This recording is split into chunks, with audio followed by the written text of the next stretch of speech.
Teja TV news. తాను కౌన్సిలర్గా ఉండగా 10 సంవత్సరాల పూర్తి స్థాయిలో అభివృద్ధి చేశానని అన్నారు. కాంగ్రెస్ ప్రభుత్వం అధికారంలోకి వచ్చిన తరువాత ప్రజలు సమస్యలు ఎదుర్కొంటున్నారని 18వ వార్డు బీఆర్ఎస్ కౌన్సిల్ అభ్యర్థి అందే శంకర్ విజ్ఞప్తి చేశారు. యాదాద్రి భువనగిరి జిల్లా భువనగిరి పట్టణంలోని 18వ వార్డు మంగళవారం ఉదయం ప్రచారం నిర్వహించారు. ప్రచారంలో భాగంగా మున్సిపల్ కార్మికులు, టైలర్ షాప్, మాంసం విక్రయ షాప్, గృహ యజమానులు, ఆవాస ప్రాంతాల నుండి హైటెన్షన్ విద్యుత్ వైరు ప్రజలకు ఇబ్బందులు ఎదుర్కొంటున్నారని ఆ క్రమంలో అంతేకాకుండా కిలాపై నుండి జాలువారు వరద నీటిని ప్రభావంతో ఆ ప్రాంత గృహ యజమానులకు ఇబ్బందులు పడుతున్నారని, దీని దృష్ట్యా ఎత్తున కాలువను నిర్మించడం జరిగిందని, అంతేకాకుండా మా యొక్క వార్డులో కళ్యాణ లక్ష్మి, షాదీ ముబారక్ ప్రజల అవసరాలకు అనుగుణంగా మంజూరు చేయించినట్లు తెలిపారు. నేనుండే సంజయనగర్లో 18వ వార్డులో గతంలో బీఆర్ఎస్ పార్టీ నుంచి కౌన్సిలర్గా గెలిచినని ఈ వార్డులో చాలా సమస్యలు ఉండే. ఈ ఏదైతే పార్కు నెహ్రూ పార్క్ ఉందో ఈ పార్కును చాలా దారుణ స్థితిలో ఉండే. అసొంటి పార్కును గతంలో ఉన్న ఎమ్మెల్యే గారు శేఖర్ రెడ్డి గారి నాయకత్వంలో ఆయన ఆశీస్సులతో ఒక 50 లక్షల రూపాయలు ఓన్లీ పార్కుకు పెట్టి ఈ పార్కు డెవలప్మెంట్ చేయడం జరిగింది నేను కౌన్సిలర్ అయినాక. దానితో పాటు ఇక్కడ గుట్ట పైకి వెళ్ళి వచ్చే వాటర్ సమస్య ఉండే, ఆ ఇండ్లలో వస్తుండే, ఆ రాళ్ళు వస్తుండే. దానికి కూడా ఒక 7-7.5 లక్షలతోటి ఒక పెద్ద డ్రైన్ కట్టడం జరిగింది నేను వచ్చినాక.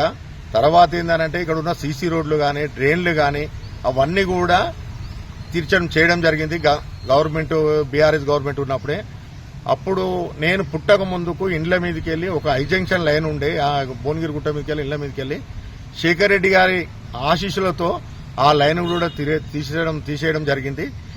ఇప్పుడు ఇంకా మిగిలిన పనులంటే ఏం లేవు మాకు.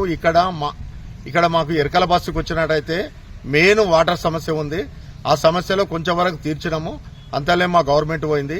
ఇప్పుడు కూడా మళ్లీ ఆ సమస్య ఏదైతుందో దాన్ని ఒక 10,000 వాటర్ ట్యాంకీ నిర్మించి కొత్తగా అక్కడ ఉన్న సమస్య తీర్చాలని చెప్పేసి పట్టుదలతోటి ఈ రోజు ముందుకు రావడం జరిగింది. ఈ ప్రతి ఇంటికి పోయి ఓటు మీకు ఈ పని చేస్తానని చెప్పుకుంటూ ఓటు అడగడం జరుగుతుంది. ఇంకా కొంచెం కూడా చిన్న అక్కడక్కడ సీసీ రోడ్లు, ఆ బీటీ రోడ్లు ఏమైనా ఉంటే కూడా అవి కూడా నేను చేస్తానని చెప్పేసి చెప్పడం జరుగుతుంది. కాకపోతే ఏంటంటే మాకు ఈ వార్డులో ఉన్న సమస్యలు కూడా శేఖర్ రెడ్డి బీఆర్ఎస్ గవర్నమెంట్ ఉన్నప్పుడే తీర్చడం జరిగింది. ఈ 2.5 సంవత్సరాలు కాంగ్రెస్ గవర్నమెంట్ వచ్చినాక ఒక ₹2 కూడా మాకు ఇయ్యలేదు. ఈ వార్డు కూడా ఏం చేసింది లేదు. నేను కౌన్సిలర్ పోటీ చేసినప్పుడు 86 నుంచి 90 పింఛన్లు కూడా ఇప్పించడం జరిగింది. షాదీ ముబారక్ కూడా ఇప్పించడం జరిగింది. ఇప్పుడు పింఛన్లు రావడం లేదు, షాదీ ముబారక్ లేదు. ప్రతి ఇంటికి పోతే సమస్య షాదీ ముబారక్, కళ్యాణ లక్ష్మి పింఛన్లు రావట్లేదు అని చెప్పేసి అడుగుతున్నారు. అవి మళ్లీ కూడా ఈ గవర్నమెంట్ లో కూడా నేను మా ప్రజల కోసము ముందుండి కొట్లాడి నేను అవి రావడానికి సాధ్యమైనంత వరకు పనిచేసి ఈ వార్డుకి ఇంకా ఏం మిగిలినా కూడా అభివృద్ధి చేస్తానని చెప్పేసి చెప్తున్న రోజుల్లో కేసీఆర్ ప్రభుత్వం వస్తుంది. అప్పుడు కూడా ఇంకా నా వార్డుల సమస్యలు ఏమున్నా అని కూడా వాటర్ సమస్య కానీ, తర్వాత కళ్యాణ లక్ష్మి, షాదీ ముబారక్, పింఛన్లు, తర్వాత డబుల్ బెడ్రూమ్లు ఇవి ఏమి ఉన్నా అని కూడా నేను మళ్లీ ప్రజల కోసము నేను ముందు వాళ్ళని తీసుకుపోయి వాళ్ళందరికీ కూడా నేను అవి రానున్న గవర్నమెంట్, బీఆర్ఎస్ గవర్నమెంట్ లో నేను ఇప్పిస్తానని చెప్పేసి ప్రజలకు హామీ ఇచ్చుకుంటూ ఓటు ఆడుకుంటా ముందు పోతున్నానని చెప్పి జై తెలంగాణ.